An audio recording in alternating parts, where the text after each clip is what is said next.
네, 이제 3교시는요, 제가 저번에 했던 뇌졸중과 파킨슨 실조 중재에 대해서 너무나 간단하게 해줘서 조금 더 제가 보강을 해드리도록 하겠습니다. 자, 뇌졸중 한번 보도록 하겠습니다. 뇌졸중은 두 가지로 나누죠. 막히거나 터지거나 그거잖아요. 막힌 것을 경색이라고 하고요. 또는 허혈성이라고 얘기를 하는데요. 여기는 이제 세 가지가 있죠. 하나는 혈전이, 그러니까 심장에서 나온 혈전이 뇌혈관을 막는 거고, 두 번째는 혈관이 좁아져서 막히면서 생기는 쐐전이 있고요. 세 번째는 열공입니다. 열공은 뭐냐면은 뇌 아주 심부에 있는 작은 혈관을 말하거든요. 거기에 이제 막힌 거, 그게 있고, 마지막으로 TIA, 일과성 허혈 발작이 있습니다. 이거는 이제 24시간 안에 회복이 되는 걸 말하죠. 자, 그 다음 뇌출혈이 있습니다. 뇌출혈은요, 뇌는 ICH라 그래가지고요, 뇌 안쪽에, 브레인 안쪽에 생기는 게 대표적이고요. 거미 막 및 출혈. 우리의 뇌는 세 가지 막으로 구성되어 있잖아요. 듀라, 아라코노이드, 그 다음에 피아메타로 구성되어 있는데, 이 아라코노이드 가운데 층인 아라코이드 안쪽에, 아래쪽에, 서브 아라코노이드 이쪽에 출혈이 일어난 겁니다. 가장 흔하고요. SHA라고 합니다. 그리고 뭐 기타 비외상적 머리내 출혈이 있겠습니다. 이때는 터질 듯한 두통이 가장 큰 특징이고요. 네. 자, 그렇다면 TIA는 조금만 더 보게 되면 전체적인 증상이 있어요. 한쪽 팔이 힘이 없다거나 갑자기 발음을 못한다거나 중심 잡기가 힘들고 물체가 이게 시야가 막 두 개로 보인다거나 아니면은 한쪽 얼굴이 갑자기 저리거나 먹먹한 현상이 나타나게 되고요. 언어 능력, 표현 능력이 떨어진다거나 이해를 잘 못한다거나 치매 증상을 보이거나 아니면 감각이 둔해지거나 아니면 심한 두통을 겪게 되는 게 TIA의 큰 특징입니다. 뭐 가끔씩 이렇게 시험 문제가 나올 수 있어서 그냥 한 번 더 짚어드리도록 하겠습니다. 자, 그렇다면 뇌의 손상 혈관별 임상 증상이에요. 그래서 만약에 척추동맥과 뇌바닥동맥 쪽에 문제가 생기게 되면은 보행과 팔다리의 조화 운동을 못한다거나 팔다리 근육이 약화, 눈돌림 마비, 이빈도 아주 심각한 손상이죠, 그렇죠? 그리고 뇌바닥 동맥 같은 경우에는 감금 증후군이 일어나게 돼요. 그래서 의식은 있지만은 수의적으로 움직일 수도 없고 말을 못합니다. 그 다음 ACA입니다. 앞대뇌 동맥은요, 겉질 부분이잖아요. 그래서 반대측 반신마비와 감각상실, 인격, 왜냐면 이마엽하고 상관이 있으니까 인격의 변화가 생기고요. 다리가 더 심합니다. 그리고 운동장애도 나타납니다. 자, 기능 MCA 가장 흔한 거죠. 가장 많고요. 이쪽은 이제 시각 방사 감각 운동 겉질 가쪽 부분이에요. 그래서 상지가 더 많이 침범이 되고요. 그다음에 언어 장애가 많이 나타납니다. 특히 오른손잡이일 경우에 많이 생기고요. 그리고 PCA 같은 경우는 그 안구 운동이라든가 아니면 시상으로 가는 혈류 감소 때문에 시상 증후군이 발생하게 돼요. 네. 그래서 기본적인 것만 설명드렸고요. 59페이지 보도록 할게요. 자, 본격적으로 이제 뇌졸중에 대한 임상 증상을 한번 보고 그 다음 중재를 보도록 하겠습니다. 자, 먼저요. 일반적인 그 뇌졸중에서는요. 반신마비가 나타나게 되는 당연히 대뇌 겉질 한쪽으로 해서 반대측에 근력이 약화가 일어나게 되는 거죠. 처음에는 이완성에서 강직성으로 진행을 하게 되는데요. 대부분이 부전마비 형태로라는 거죠. 이게 무슨 말이냐면은 완전 마비는 잘 안 일어나요. 왜 그러냐면 우리가 그 겉질 척수로 있잖아요. 보시게 되면 그 겉질 척수로는요. 시각 그 연수에서 순뇌에서 교차를 하잖아요.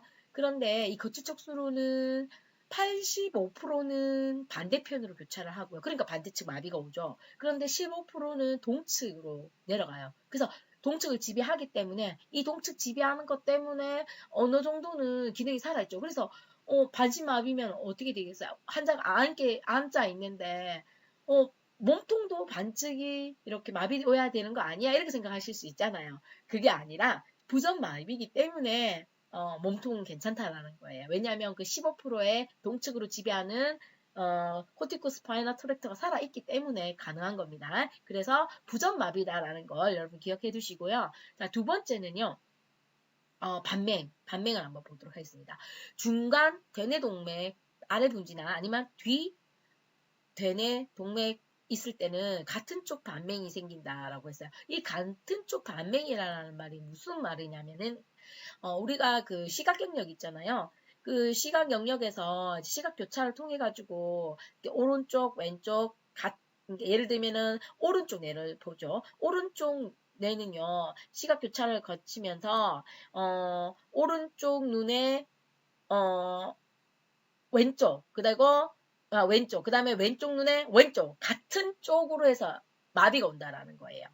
아니, 무슨 말인지 알겠죠? 그리고 왼쪽 뇌는요. 왼쪽 뇌는 오른쪽 눈과 왼쪽 눈의 오른쪽 부분이다라는 거죠. 그래서 이렇게 같은 쪽에 반맹이 발생한다라는 겁니다. 자, 두 번째, 1차 운동 영역의 손상에 대한 설명을 조금 할게요. 자, 감각이죠. 운동이나 감각 손상 이렇게 호무클루스 보이죠? 이것처럼 이렇게 안쪽은 다리와 몸통, 그리고 가쪽은 몸통과 어깨, 팔, 손, 얼굴, 힙 이렇게 순서로 이렇게 연기 분포하잖아요. 그래서 ACA일 경우에는 이제 다리와 몸통, 그리고 MCA일 경우에는 어깨, 팔, 얼굴, 손 이렇게 오히려 상지 쪽에 더 많은 영향을 주는 거죠. 아까 우리 ACA 손상일 때는 어디가 더 다리, 그 다음에 MCA는요 상지. 하여튼 기억나죠? 네, 이런 식으로 되거든요. 그래서 이게 전형적인 거고요. 밑에 보시게 되면 만 베르니케 자세라 그래가지고요. 이렇게 1차 운동 영역, 그 다음에 앞 운동 겉질, 보조 운동 겉질 병변이 있거나 아니면 겉질 척수로 코티코스파이널 아니면 루브로 트랙터가 한쪽이 손상되면은 만 베르니케 자세를 형성해야 돼요. 여기 보시면은 상지는 이렇게 굽히고 다리는 편 자세를 되어 있죠. 그렇죠? 그래서 팔은 굽힌 근육은 굽힌 근육, 다리는 편 근육이 더 이렇게 긴장이 되는 거죠. 그래서 상지는 뭐라고 해요? 플렉서 시너지. 하지는요. 익스텐서 시너지가 해서 걸을 때 보면은 다리가 펴져 있기 때문에 다리가 긴 거잖아요. 그러니까 골반을 들어가지고 뒤로 돌려서 앞으로 오게 되는 휘둘림 보행을 하게 되는 겁니다. 자, 마인 베르니케 자세는 보면은 이렇게 5가지 유형이 있어요. 그래서 1유형은 이렇게 손목을 안으로 모으는 게 있고, 그 다음에 두 번째는 손목을 피는 게 있고요. 그 다음에 세 번째는 자기 몸 쪽으로 붙이는 게 있고, 그 다음에 네 번째는 아래로 굽히는 게 있고, 다섯 번째 아예 펴서 이제 굽혀버리는 경우가 있거든요. 가장 많은 게 이렇게 3번 유형이다라고 합니다. 그래서 아마 여러분들 뇌졸중 환자를 보시게 되면 3번 유형으로 되어 있으신 분들이 가장 많이 보시게 될 거예요. 자, 보행 모양을 볼까요? 뇌졸중 환자는 가위 보행 또는 휘둘림 보행을 보이거든요. 가위 보행을 보이는 이유는 뭐냐면 엉덩 관절의 모음 근질, 어덕터와 그 다음에 편근의 공동 운동 패턴이 강하게 일어났을 때 이런 패턴을 보이고요. 보통 이제 CP나 그러니까 뇌성마비나 뇌성마비에서도 이렇게 많이 일어나게 되죠. 그래서 이 보바스가 바로 이 공동운동을 줄이는 게 목표고, 그 다음에 브람스톤은 아니야, 이 공동운동을 촉진하자, 치료로도 사용해보자 하는 게 바로 좀 차이점이 있습니다. 자, 휘둘림 부용 한번 볼게요. 휘둘림 설금덕션은 바로 TA 근육의 약화로, 그러니까 tibialis anterior, 그러니까 골시 플렉션 시켜주는 이 근육의 약화로 인해서 플란터 플렉션 되어 있는 것, 풋 드랍이 나타나서 하는 거죠. 그러다 보니까 무릎이 발처짐이 나타나게 되고, 그러니까 흔들기 때 발처짐이 나타나면서 다리 길이가 더 길게 되니까 그 보상하기 위해서 골반을 들어서 앞으로 이제 앞으로 내는 거죠. 아니면 이제 세 번째 이제 발 처진 보행을 이렇게 무릎을 많이 들죠. 네, 끌리지 않기 위해서. 자, 그 다음에 이제 뇌졸중 환자의 감각장애 보도록 하겠습니다. 감각장애는요, 1차 감각 영역이 반대측으로 이제 감각장애를 보이잖아요. 그래서 1차 감각 거치 손상 시에 이제 감각 저하라든가 반대측 감각이 생기고요. 뒷섬유 기둥과 안쪽 섬유띠가 하는 역할이 분별 촉각 유치 진동 감각을 나타내고 가쪽은요. 촉각, 통음각 그리고 앞척수로는요. 촉각과 압각을 나타내잖아요. 그래서 이 부분에 어떤 부분이 손상에 따라서 감각이 문제가 생길 수 있습니다. 그리고 강직 스파스티시티죠. 스파스티시티는 아무래도 위운동신경, UMN 신경 맞고요. 그리고 코티코 스파이너 트랙터에 문제가 생긴 거죠. 그래서 LMN을 제어하거나 할 수 없는 능력을 상실한 거죠. 아무래도 이 강직이 있게 되면은 합병증으로서 유연성이 감소한다거나 구축이 유발될 수가 있고요. 그리고 이거는 유발 요인으로는 이제 오히려 뭐 빠른 움직임이라든가 불균형일 때라든가 추위에 노출되었다거나 심리적으로 불안하다던가 자세를 똑바로 안 할 거다든가 불안한 자세를 취하거나 통증이 있거나 구축이라든가 요로 감염 욕창, 감정적으로 흥분했을 때라든가 아니면 빠르게 치료사가 움직이게 했을 때는 강직이 더 심해지죠.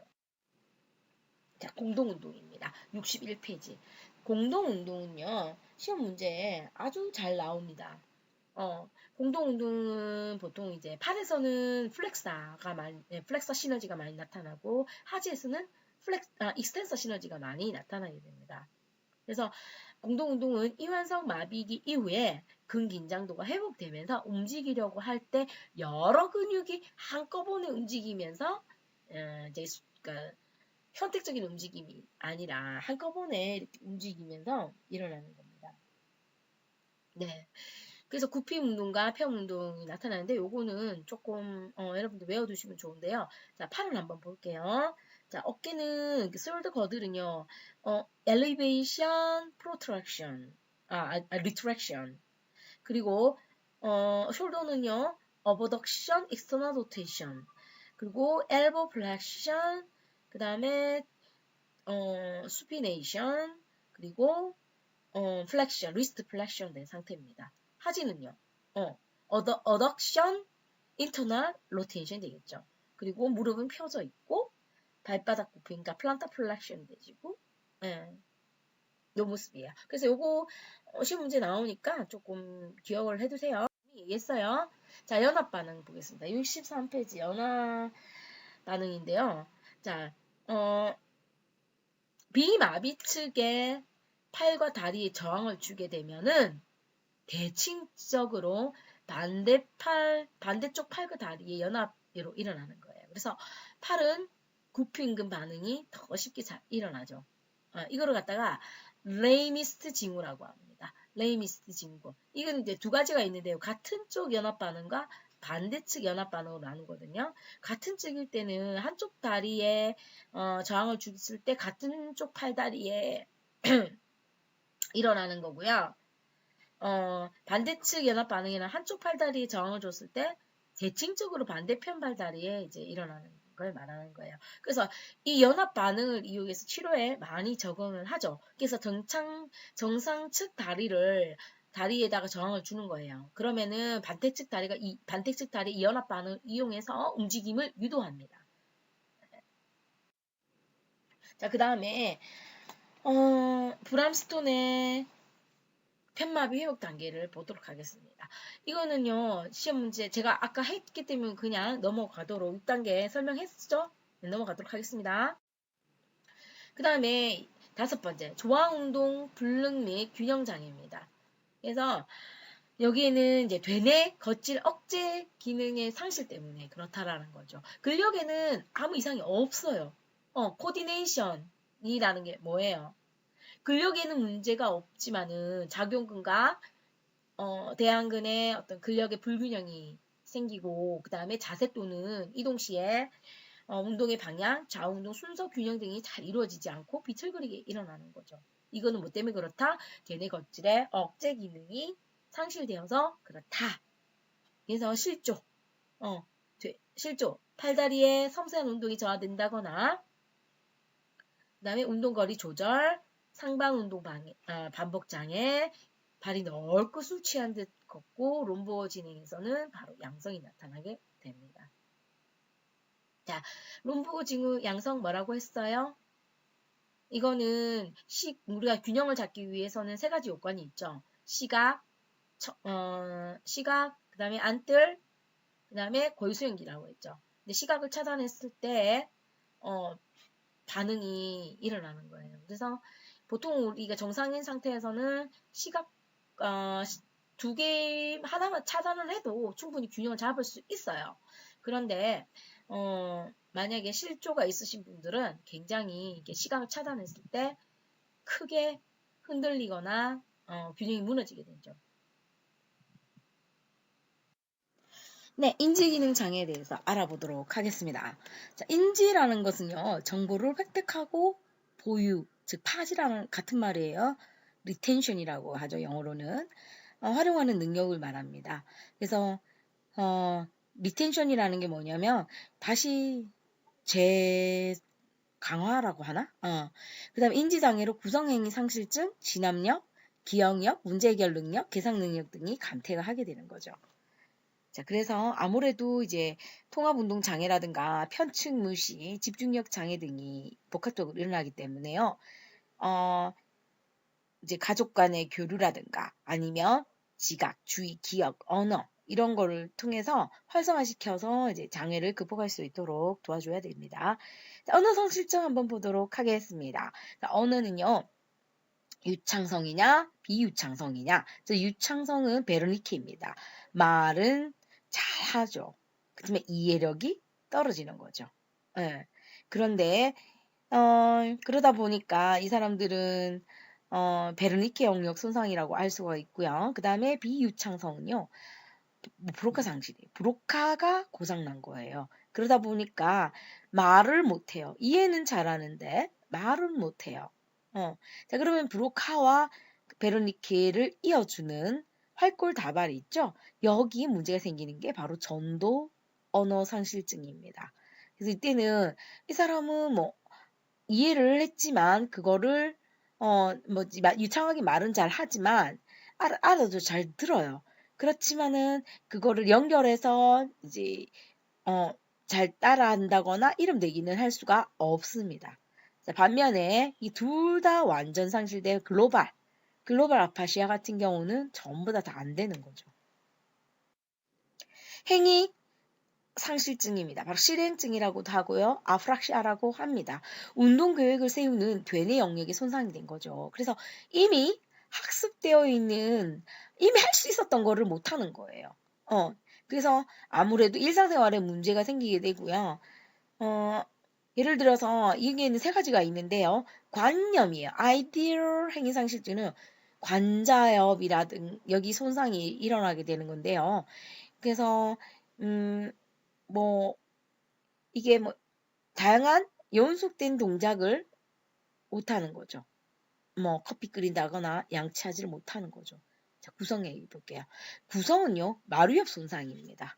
그래서 관자, 뒤통수, 이마엽까지 다 손상당한 건데요. 이거는요, 정확하게 조작을 못하는 거예요. 그래서 예를 들어서 구성이니까 뭔가를 구성하는 걸 못하는 거예요. 블록도 못 쌓고 옷을 바로 입는다거나 그런 걸 못하는 거죠. 네, 그 다음에 관념. 이디오모타라고 하는데 앞 운동 영역이 손상되었을 때는요. 습관적인 동작을 할 때 어느 명이 따르거나 모방하거나 수행할 수 없는 상태입니다. 그래서 이렇게 물어보죠. 이게 뭐지? 이건 치소를 보여주면서 이게 뭐예요? 라고 하면 칫솔이라든가 이런 거는 다는 알아요. 그런데 사용해보라 그러면 못하는 거죠. 네. 자, 지각 인지 장애도 나타나죠. 그래서 감각이 뇌에 자극되지 않아서 생기는 거예요. 자극을 주지만은 그게 뇌가 지각을 못하는 거예요. 그래서 편측 무시 같은 경우는요, 반대쪽을 무시하는 거예요. 그러다 보니까, 어, 길 가다가 부딪힐 수도 있고요. 또 다칠 수도 있습니다. 또는 위아래, 아래, 오른쪽, 왼쪽 그런 거를 구분을 못 한다거나 아니면 뭐 감각 무시, 운동 무시, 감각 소명, 편측 공간을 무시한다거나 신체 인식 불능이라든가 질병 인식 불능 등이 나타날 수도 있죠. 자, 여기에는 이제 편측 무시, 운동 편측 무시, 구상화 편측 무시가 있어요.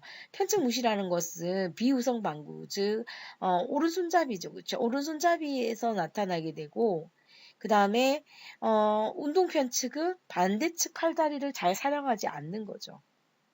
예. 그리고 구상화는요, 상상하고 있는 장면들 중 한 부분을 묘사하지 못하는 겁니다.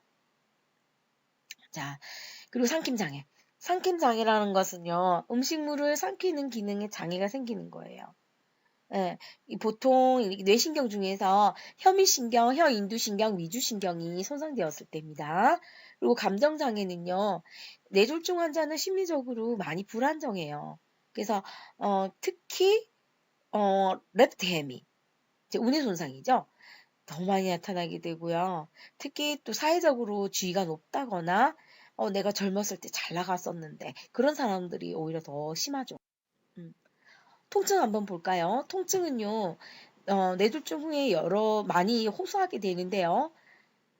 특히 뭐 시상 통증 증후군 이거는 PCA 손상일 때 많이 나타나는데 이거는 변변의 반대측의 통증 죽음의 불쾌감을 수발하면서 굉장히 격렬한 그런 통증을 호소합니다.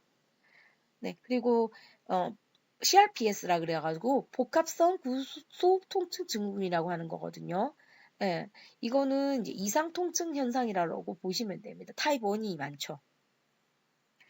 그 다음에 어깨 관절이 부분 탈구하다는데 아무래도 이제 근육이 가시 위근하고 특히 스프라스피나투스와 그 다음에 그 델토이드 머슬이 약화가 되면서 근육이 약해지면서 이렇게 머리뼈가 이제 관절 오목을 고정하지 못해서 생기는 거예요.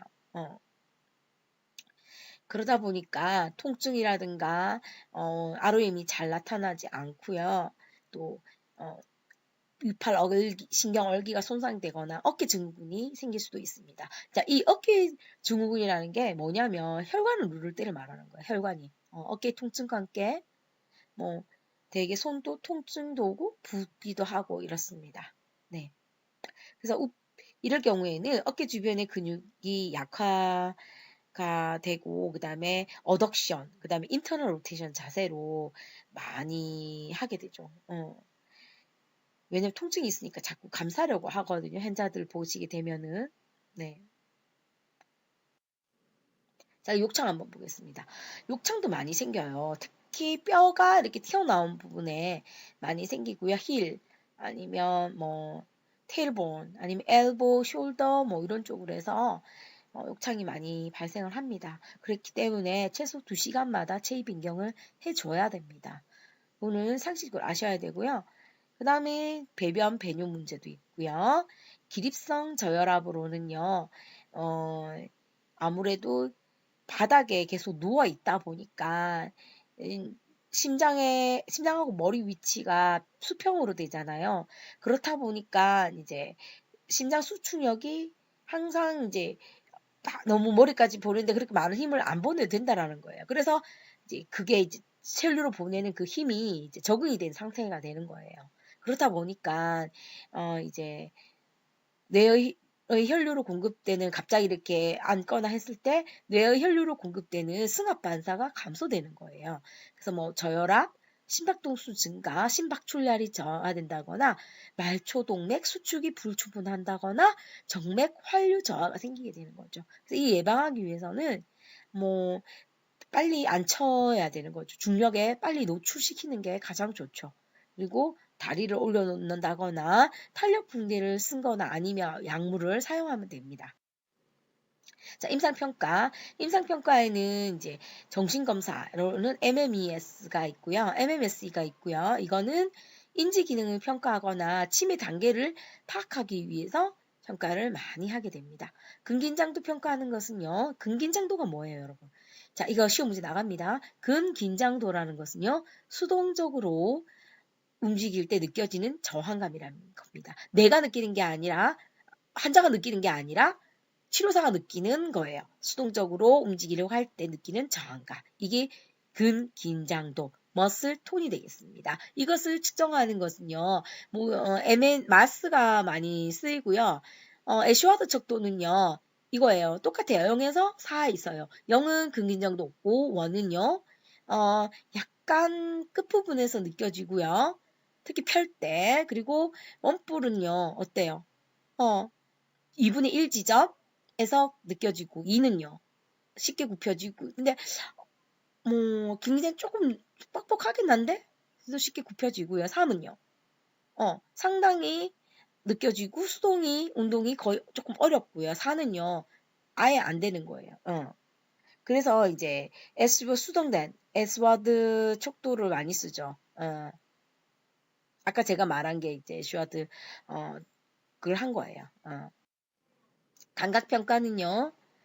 환자가 자극을 인식하는 능력을 평가하면 되고요. 운동기능평가로는 브남스톤의 회복 6단계 했던 거 기억나죠? 그 다음에 퓨엘 마이어, 그 다음에 운동평가 척도를 이용합니다.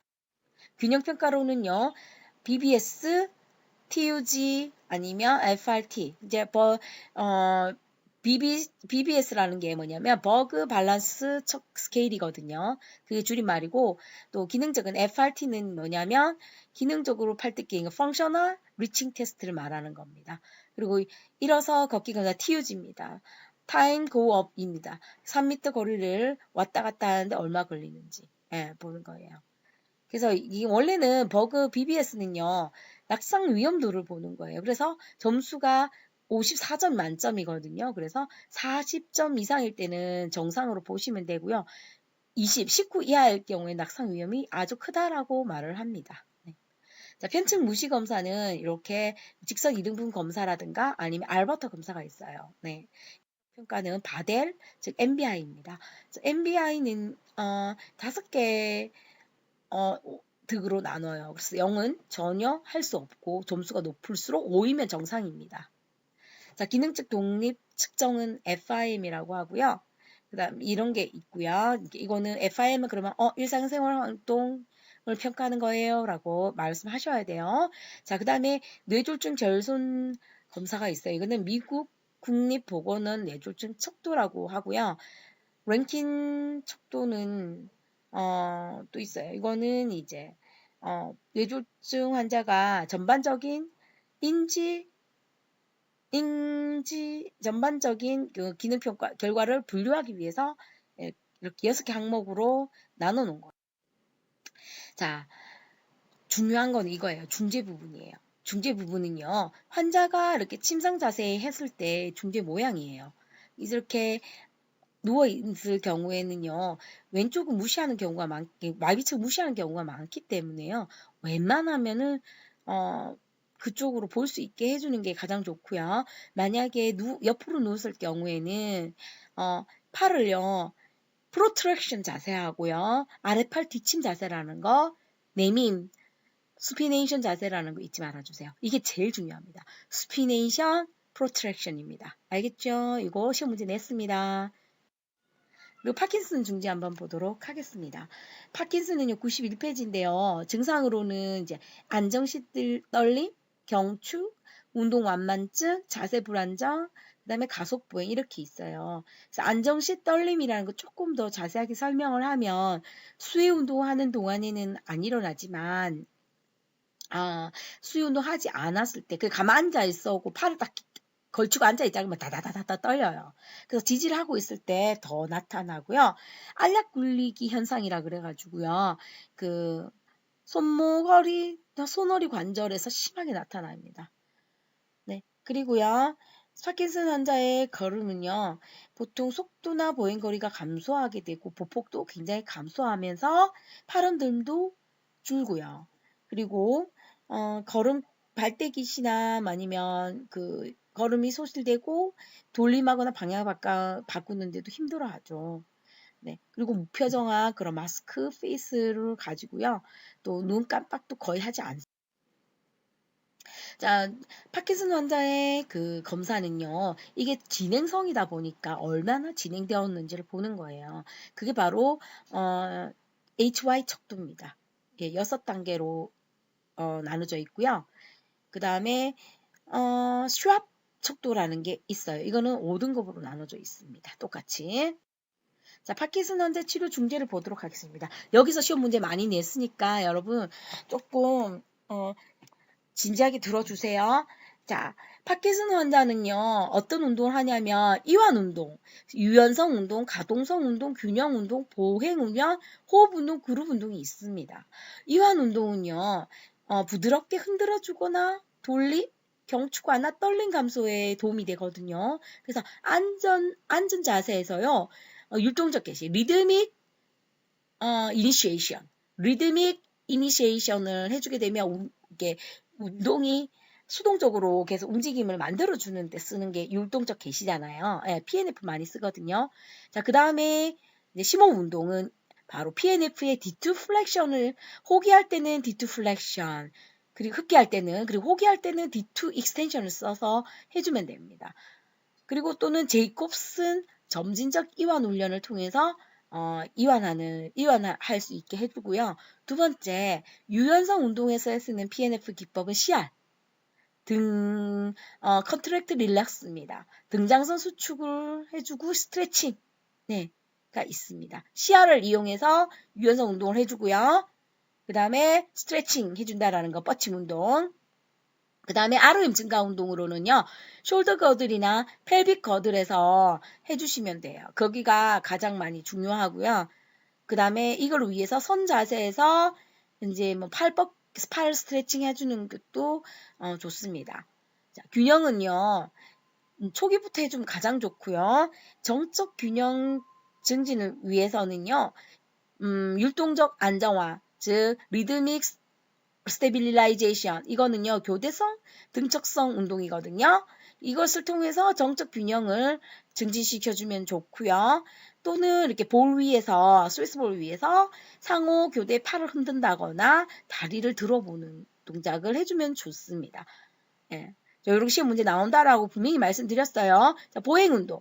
보행운동으로는요, 특히 보폭을 많이 늘려주는 게 좋거든요. 그래서 바닥에 왜 발자국 그림 있는 거 보셨죠? 네, 그대로 걷는다거나 아니면 리듬, 박자 맞춰서. 그리고 두 개 막대로, 치료사와 그 다음 환자가 두 명이 같이 교대로 팔을 흔들면서 걸어가면 좋죠. 네. 그리고 호흡 운동으로는 아까 전에 D2 플렉션을 이용해서 흡기, D2 익스텐션 호기, 이거 한다는 거 잊지 마시고요. 그룹 운동을 해주면 더 효과적이다라고 합니다. 그 외에는요, 심한 경우에는 뇌 심부 자극술에서 Deep Brain Stimulation, DBS를 사용해서 L도파가 신경 자극을 해주는 거예요. 그 다음에 L도파로 약물 치료를 합니다. 그래서 이 약물 치료는요, 했을 때 피크 타임에, 그러니까 약을 먹고 2시간 후가 바로 피크 타임이거든요. 그때 이렇게 운동을 해주면 치료를 시작하면 가장 효과적입니다. 자, 치매 보십니다. 110페이지에서 166페이지입니다. 치매는 어떻게 중재를 하냐면, 치매는요, 어떻게 진단하냐면, MMSE, 하세가와 치매 척도에서 HDS, 7분 치매 선별 검사, 이거는 너무 쉽게 할 수 있겠어요. 꼭 우리가 전문적인 지식이 없다 하더라도 간단하게 할 수가 있고요. 한국형 몬트리올 인지 검사가 있습니다. 예, 중재로는요, 초기, 중기, 말기로 나누거든요. 아무래도 초기에는 아직까지는 의식은 조금 있어요. 단지 정신적 안정이라든가 문제 행동을 했을 때 도와주기 위해서 영양을 공급해준다. 잘 먹게 해줘야 되죠. 그리고 균형을 위해서 대근육 운동, 그 다음에 협응을 위해서 소근육 운동을 되는 게 바로 초기 치매 환자의 운동이 되겠습니다. 중기 때는요, 이제는 이제 장소가 내가 어디 있는지를 모르고 그러잖아요. 그렇기 때문에 개인 위생이라든가 아니면 보조로 해서 아직까지 몸을 움직일 수는 있으니까요. AROM 운동을 해주는 게 좋습니다. 말개에는요. 거의 움직임이 없기 때문에 스티프니스가 많이 나타나게 되거든요. 그래서 스트레칭 운동을 수동적으로 해주셔야 돼요. 네. 그 다음에 또 필요한 게 인지 기능 훈련입니다. 인지 기능 훈련에는요, 기억력 훈련이 있고 컴퓨터화된 인지 훈련이 있는데요. 기억력 훈련에는요, 연습과 반복이에요. 그래서 계속 똑같은 것을 계속 반복을 해주는 거예요. 잊어버리지 않기 위해서. 뭐, 구구단을 외운다라든가, 이런 거 있죠. 그것을 연습과 반복이다라고 하고요. 그 다음에 외부 보조 도구를 이용하는 게 뭐냐면, 내가 자꾸 까먹으니까, 뭐 알람을 설정해 놓는다든가, 아니면 메모장을, 사용한다거나, 녹음을 해 놓는다든가 하는 거죠.